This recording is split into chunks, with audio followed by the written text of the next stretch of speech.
इस वीडियो में श्री रेफ्रिजरेशंस का एक आईपीओ एनालिसिस करने वाले हैं। ये एक एसएमई कंपनी है और इसका डिटेल्ड आईपीओ एनालिसिस मैंने अपने टेलीग्राम चैनल पर भी अपलोड कर दिया है। ये सारी की सारी रिपोर्ट आपको वहां जाकर मिल जाएगी।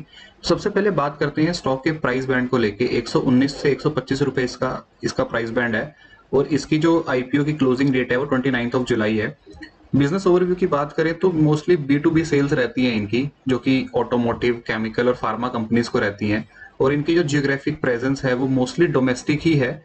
ऐसा कुछ एक्सपोर्ट्स का डिस्क्लोजर इन लोग ने अपने नहीं किया है रिपोर्ट्स में। की क्लाइंट्स इनके जो है नेवी हो गई, OEMs, और जो इनके टॉप 5 कस्टमर हैं वो 81% रिवेन्यू कॉन्स्टिट्यूट करते हैं। तो मेजर इनका जो कॉन्सेंट्रेशन है रिवेन्यू का वो टॉप 5 कस्टमर से ही हो जाता है।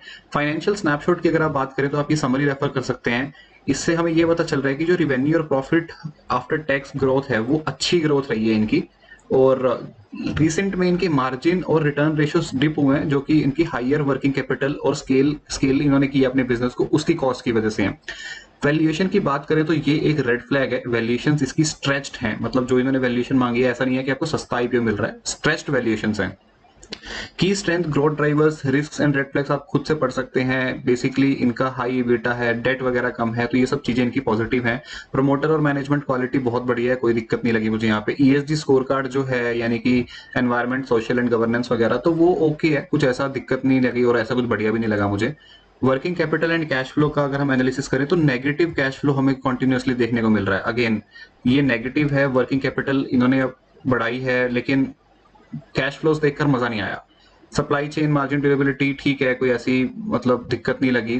थोड़े बहुत मार्जिन चैलेंजिंग है, वो हमने बात कर ही ली है। आईपीओ को ये यूज करने वाले हैं 70, जो 4.1% है वो फ्रेश इशू है, जो 70 करोड़ तक रहता है। और जो बेसिकली यूज होगा मेजोरिटी फ्यूल्स वर्किंग कैपिटल में और भी डालने वाले हैं पैसा। इंस्टीट्यूशनल मार्केट सेंटीमेंट अगर हम देखें तो एंकर इन्वेस्टर्स ने 50% स्टॉक्स 26.73 लाख शेयर्स लिए, 50% है वो उसका। रिटेल का इंटरेस्ट अभी स्ट्रॉन्ग देखने को मिल रहा है। इंस्टीट्यूशन का कुछ ज्यादा खास हमें अभी देखने को नहीं मिल रहा है। और अगर हम बात करें इसके स्ट्रेटेजिक ट्रिगर्स की या फिर लॉक इन एक्सपायरी की, तो प्रमोटर जो है वो अपनी प्री आईपीओ से पहले उसकी 56% तक लॉक इन था, अब वो 45 रहा है, तो प्रमोटर डाइल्यूट कर रहा है। और एंकर इन्वेस्टर्स 28.47% कॉन्स्टिट्यूट करने वाले हैं। बाकी फैक्टर्स की अगर मैं बात करूं, कॉम्पिटिटिव पोजीशनिंग, रिटेल, बस ये आप जाके मेरा टेलीग्राम चैनल पर पढ़ सकते हैं। मैं चलूंगा सीधा इसकी फाइनल वर्डिक्ट की तरफ। फाइनल वर्डिक्ट जो हमने इसको दिया है वो है वेट एंड वॉच। वैल्यूएशंस काफी स्ट्रेच्ड हैं, टॉप 5 कस्टमर्स 81% तक रिवेन्यू कॉन्स्टिट्यूट कर रहे हैं, तो इसको देख के मैं थोड़ा सा सेलेक्टिव रहना चाहूंगा। मैं इसके अंदर अभी वेट एंड वॉच की रिकमेंडेशन देना चाहूंगा आपको।